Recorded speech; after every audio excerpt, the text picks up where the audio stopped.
This next endgame position, another rook and pawn position, I want to show you the power of having more space and having the only active rook. Notice our rook is a monster. Hitting base pawn weaknesses, the black rook has a single job, lowly defense of the a7 pawn. That's all he's got, all he has to offer in this world. Black can do nothing but wait here.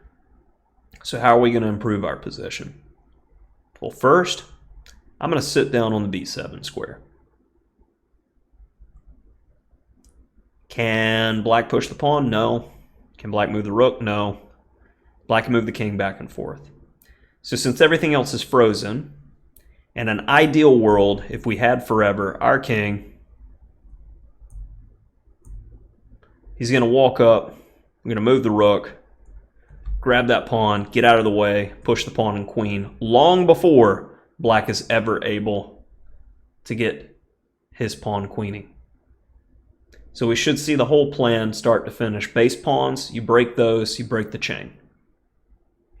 So king c3.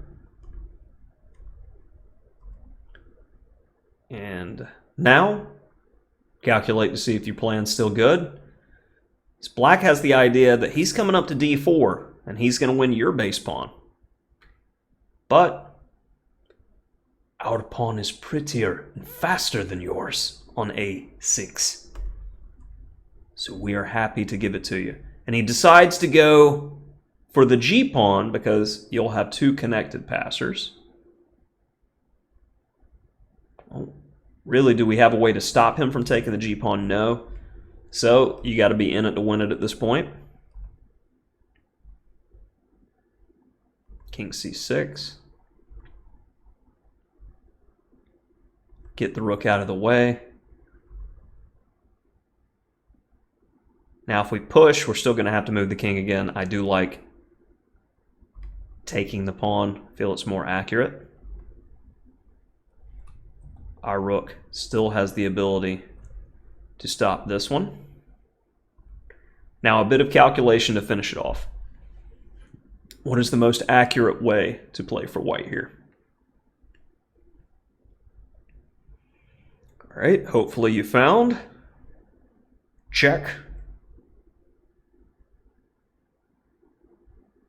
And not the immediate queen. Because two connected passers can be quite dangerous. I believe black has some chances there. Far better, the immediate rook g8. He's got to defend the pawn. That gives us time.